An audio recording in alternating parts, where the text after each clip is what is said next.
Hey, this is Dan Wunderlich from Defining Grace, and welcome to Art of the Sermon, a show for preachers, teachers, and communicators. This is part one of a two-part conversation with Bishop Ken Carter. Bishop Carter leads the Florida Conference of the United Methodist Church, and he's also the president-elect of the Council of Bishops.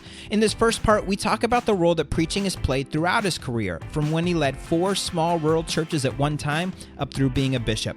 And be sure to come back next episode as we talk about preaching as a tool for finding unity in seasons of conflict, as well as how Bishop Carter sees preaching playing a role in the church moving forward.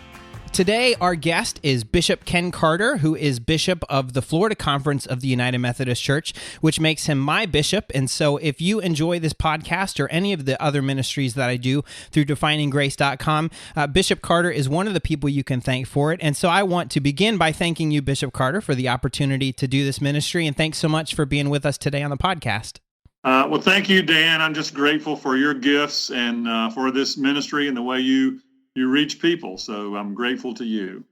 Well, I am familiar with you and what you do, but for our listeners who may not know who you are or what you do, can you tell us a little bit about yourself as well as your ministry and its context? Well, my name's Ken Carter, and I'm a United Methodist pastor. I serve as the bishop of the Florida Conference of the United Methodist Church, which is a geographical area that extends from Tallahassee and Jacksonville to the Keys. Almost 700 churches, campus ministries, camps, immigration ministries. We also are involved in the Fresh Expressions movement. And in my role, I help to place clergy in consultation with churches, try to help build systems that can bring in new generations of clergy.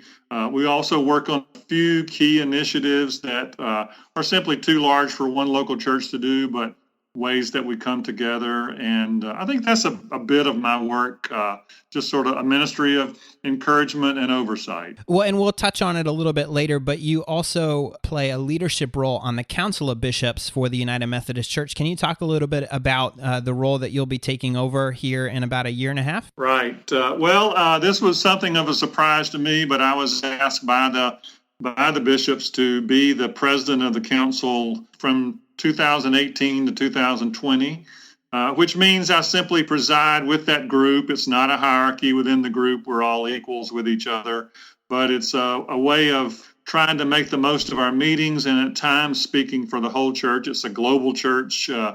We have, many churches and leaders in Africa, Philippines, parts of Europe, as well as the United States. So I'll be doing that as well as the work in Florida. That's very, very exciting. And this podcast obviously called Art of the Sermon, and so we tend to focus in on preaching. And so I wanted to ask you if you had a philosophy or approach to preaching in general, or maybe a mission statement or guiding principle for your preaching, what might it be? That's a great question. And I think I would begin by going back to a phrase that I learned in seminary, and it was a statement of Martin Luther who said, I did nothing, the Word did it all. And I think my approach to preaching is that the Word itself has the power to encourage people, correct people, equip, empower people, that everything that's needed is in the Word itself. And the role of the preacher is to try to make that Word more transparent, more compelling, more visible to the listener. And so that to me is the role of the preacher. It's, in my work as a preacher, it was simply trying to almost get out of the way and allow the Word to speak for itself. We have great material, and that's I guess that's where I would begin. Yeah, and I've heard it said that there's really only about 6 sermons that have ever been preached. We all just take our turn preaching those sermons, and that's right. If we can work off the same source text for a couple thousand years, I feel like we've probably got a pretty firm foundation. That's right. That's right. Well, of course, though you serve as a bishop now, you worked your way up through many different roles in the church, and you began as a local church pastor. And if I recall correctly, you've been both a local church church pastor in a multiple point setting where you served more than one church at a time. You've also served the large church in a local church setting. And so can you talk a little bit about your experiences in the local church and how preaching fit into your role in those settings? Well, early in the ministry, I did serve 4 churches together, a 4-point charge. And the way that shaped preaching was that I preached in 2 of the churches one Sunday and 2 the next. So I really worked on a sermon every other week, which was interesting. So I would sort of choose a passage and do that. And they had Sunday evening services, which were more teaching kinds of context. But that was, just the experience that I came to. I was in a rural area, and I was a part of a lectionary group. We would meet together, and we would work on sermons, and sort of we were kind of an accountability covenant encouragement group with each other.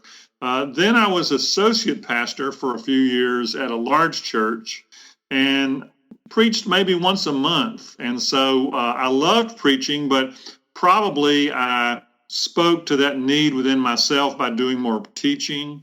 And then sometimes preaching in nursing homes or prisons in that city, which was Greensboro, North Carolina, and then helped start a new church for a few years. So then it was preaching every Sunday, and I just loved the process of seeing a sermon develop and working on it, and then served a couple of large churches after those few years. And I think what changed there was the churches were of such size that I really got to know people through the sermons, and people got to know me through the sermons. And so I really spent a lot of time. It was obvious in these churches that the sermon was really critical because people were driving long distances to come to these churches and could be doing other things. And so I think that's when I really got serious about not letting it be the last thing I did in the week, but trying to start early in the week, trying to develop outlines, just different kinds of strategies to make the sermon more creative and better. That's great. And I think you're touching so many bases for all of our listeners, because we have folks from seminary students who may themselves be serving small churches or even multi-point charges up to pastors of large churches. And one of the questions I wanted to ask you, I served a 2-point charge for a couple of years, and I found one of my churches was rural and then one was in a college town. I actually found that sort of the jokes that would make one group laugh didn't make the other group laugh, and vice versa. Did you find that kind of diversity between your 4 churches as well? I would say the 4 churches were all pretty rural, and so I didn't have that kind of diversity. I did find that, however, going from a rural setting to a city setting, that illustrations that made sense in one place did not in another.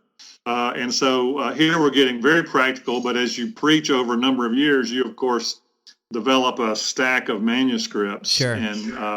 And I found that I would often go back to it and look at the sermon, but I found that it was very rare that I would simply take a sermon I had preached in a previous church and preach that sermon again. The people were different.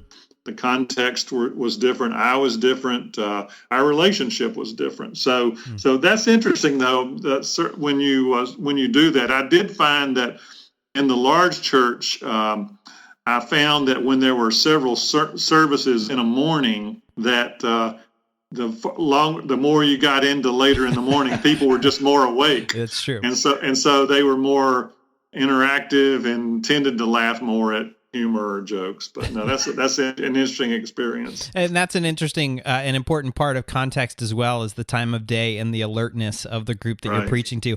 And then for the associate pastors that are listening, what I heard you talk about was finding opportunities to teach and to speak to groups, even if it wasn't the main worship service. I know one of the main tensions that can come between senior pastors and associates is the sharing of that preaching role. And so do you have any words of encouragement for that associate that's maybe wishing they had more opportunities to preach? Right. And I was an associate for 6 years, and it was a great time in my life. In fact, one year I wrote the Living by the Word section for the Christian Century, and they gave me Easter and the Sunday after Easter. And I found that I had a lot of sermons on the Sunday after Easter. Yeah. Because, and I joked that this was National Associate Pastor Sunday. Sure, yeah. But I just found that I was assigned to preach. And so I said to myself, if I were ever in the other role, I would not simply have the associate preach on those kinds of Sundays. But although they're important, it was always Thomas in terms of Sunday after Easter. Sure. But I would say, for me, it just kept that intellectual part of my life alive to teach maybe a series of 3. We're talking about if you're an associate in a church of some size, maybe you work with an adult class or a small group or develop a small group and teach a series of 3 lessons, on something you're interested in, or teach what the sermon is going to be about. I think it was finding those creative ways. And I mentioned, just the opportunities to preach in prisons, in jails. Bart preached in prisons and jails, and in nursing homes. I just always enjoyed that. I never begrudged that I was not preaching more, although at times as an associate I did preach some years a great deal, but I just wanted to keep that part of my life alive. And I've known associate pastors who don't have a great deal of interest in that, and then some that do, and where there's hopefully there's good communication between the clergy so that they work that out together. I think it's great for a congregation to be able to hear different voices. Absolutely. And different approaches. And so it's actually very healthy. And then when you started leading larger churches, you not only were the senior pastor again, but you were a little bit further in your career. And you talked about the sermons really being the vehicle for the pastor and the congregation to get to know one another, because obviously the larger the church gets, you're not going to be able to visit everyone or have sit-down meetings with everyone. I was wondering if during that time, were you a series preacher, a lectionary preacher, or a mix of both? Probably a mix of both. There were times when we would shape it around the lectionary, and I like the lectionary, but I realize we don't live in a church culture, in an ecclesial kind of calendar. There was a great sermon by Ernest Campbell, who was the pastor of the Riverside Church when I was starting in the ministry, it was sort of about calendars we live by, and what he was playing with was how we live in the tension of the civic calendar, the sports calendar, the church calendar. And so people, their default is, for the most part, not the liturgical calendar. So I do believe that if we use the lectionary, we really got to interpret that. I found myself shaping sermon series at times around the lectionary, not in a slavish kind of way. But so, for example, I think Luke is the current lectionary reading. Interestingly, the prodigal son is skipped over in this lectionary cycle. I think it came sometime last year, which is just kind of unusual given that part of Luke. So I think you could shape a series of sermons from Luke's gospel and call it the spirituality of Jesus, or the journey, our spiritual journey, walk with Jesus, or something.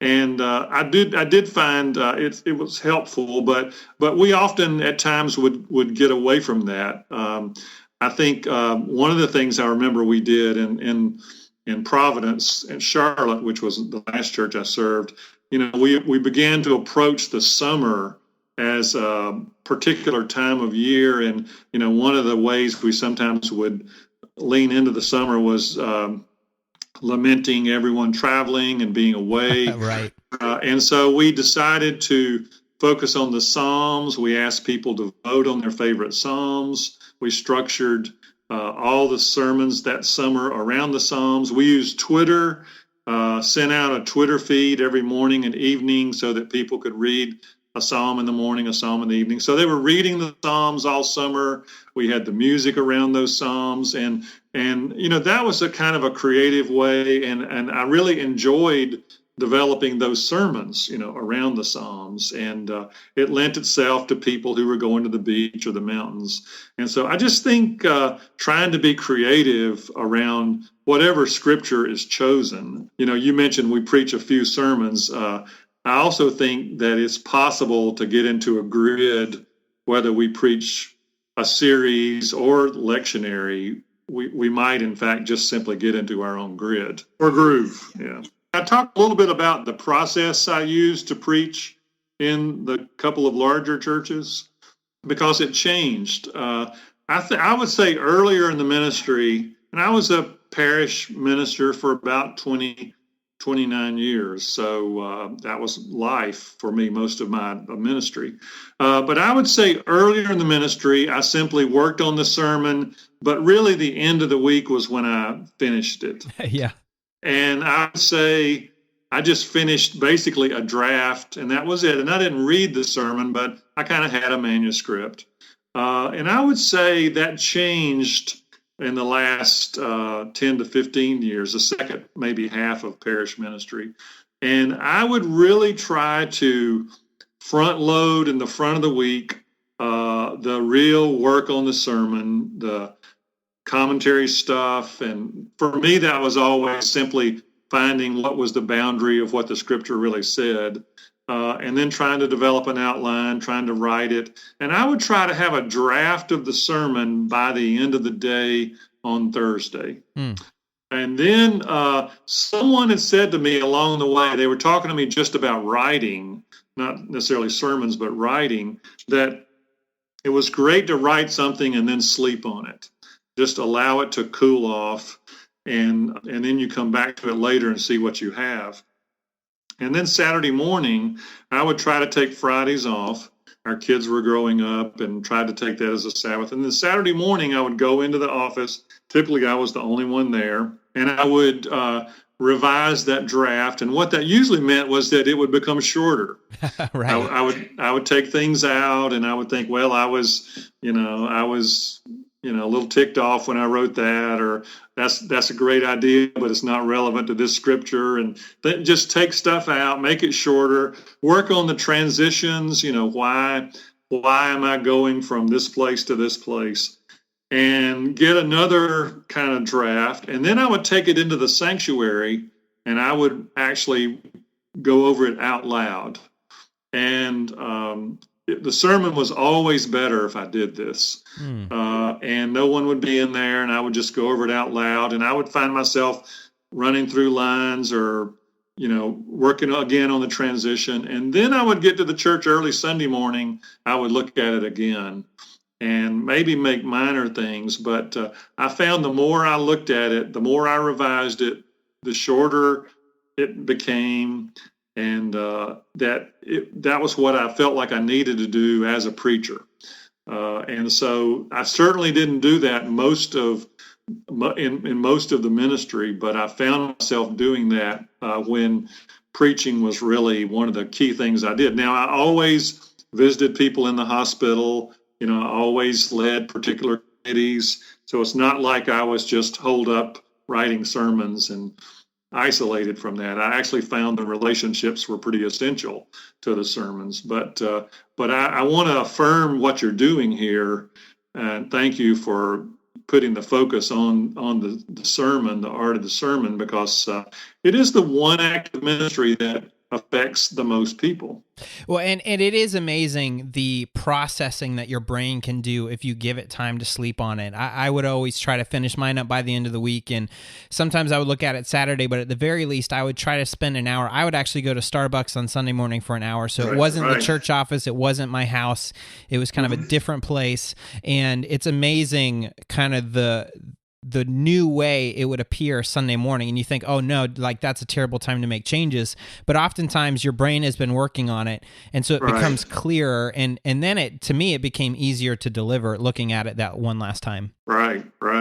Well, after serving as a local church pastor, you were then asked to serve as a district superintendent, which for our non-Methodist listeners is sort of a supervisor and a pastor to the pastors of a district, which is a smaller area inside of a larger conference.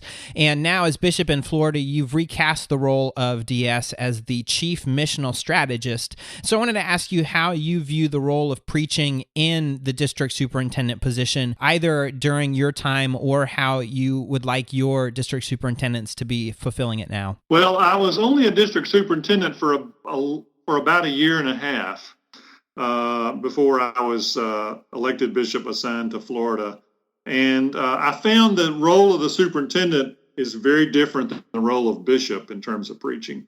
At least I felt that for me. I felt like as a superintendent, a critical part of that role was hearing the clergy preach. And so I spent most Sundays listening to the pastors preach in that district.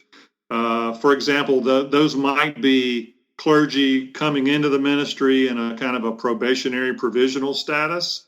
I needed to be able to hear their sermons for their ordination processes.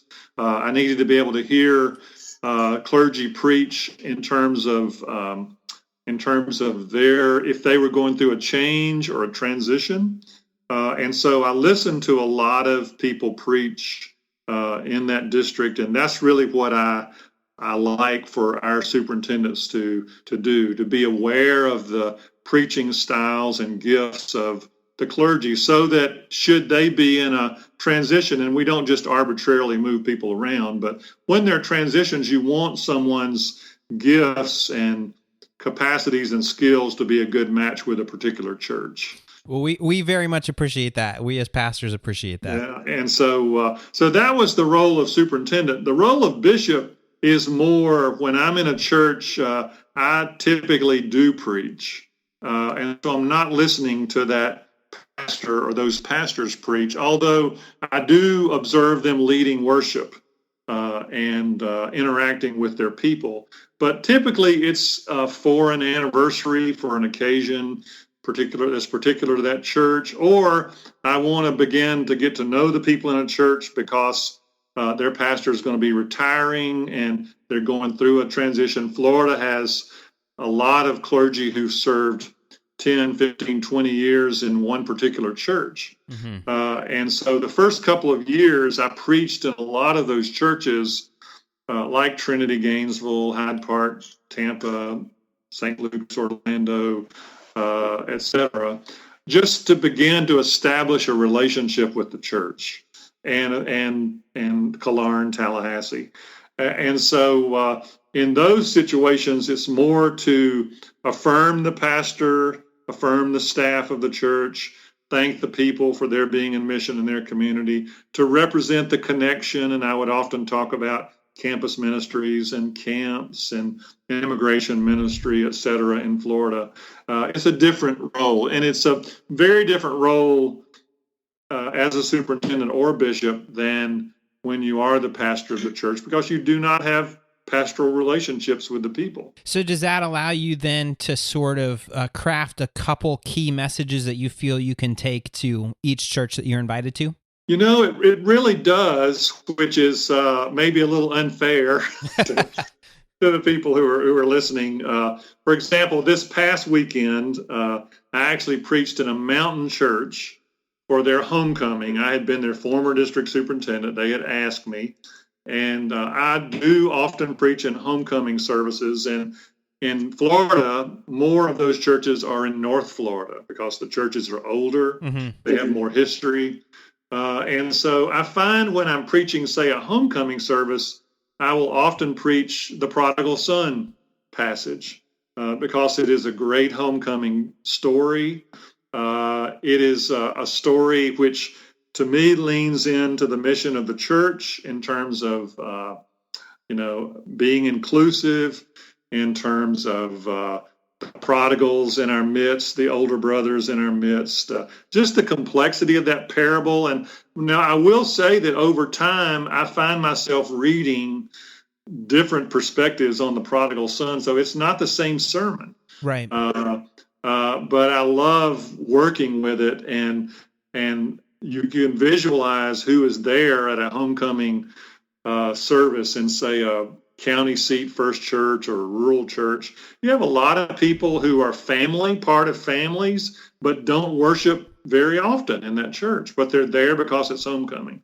And so it's very much the feel of that kind of family and how we relate to family. So yes, that's true. I may take one passage and really work with it for several weeks. And that's kind of a spiritual discipline for me, to go deeper into one passage. Of course, that changes if you're in a season like Advent or Holy Week or something. Sure. So as you prepare for annual conference, which for us Methodists, that's our annual meeting where you get to preside over the conference, but you also have the opportunity to preach to the gathered clergy and lay delegates, which are oftentimes very influential leaders from the congregations. How do you set about preparing the kind of message and vision that you want to present at annual conference? Right. Well, I think for me, that's often the opening sermon has increasingly become the opening sermon, which is often a communion service. And that tends to be about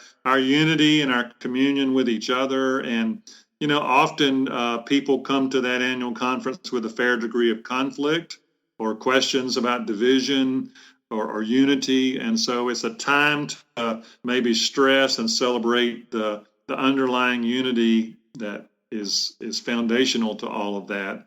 The ordination sermon, I think, is really a kind of a sending forth, encouragement, celebration of this day with those men and women.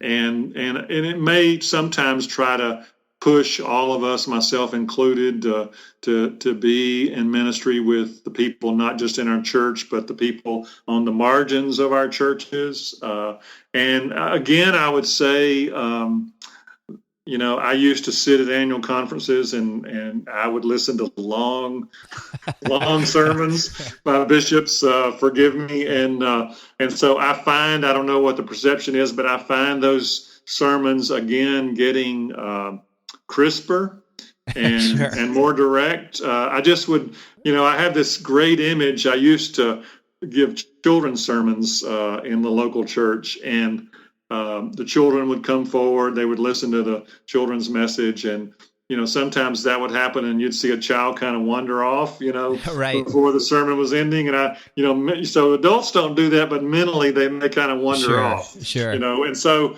really trying to end the sermon while people are still with you.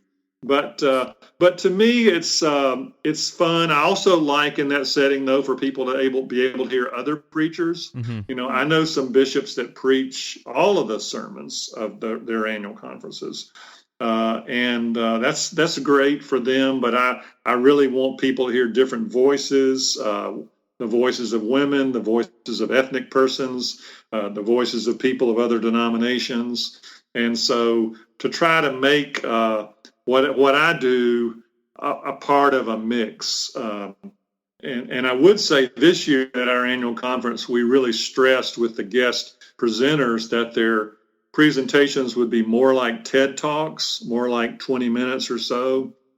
I think I read a book, Talk Like TED, that says the most downloaded TED Talks are 18 minutes long. And, so getting away from the 45, 50, 55-minute presentation to you can convey a lot of material in 20 minutes. And I would say in the churches that I served back in North Carolina, we were blessed to have some great guest preachers, and a couple of them that I remember were Zan Holmes and Will Willimon, and they both preached sermons that were less than 20 minutes long.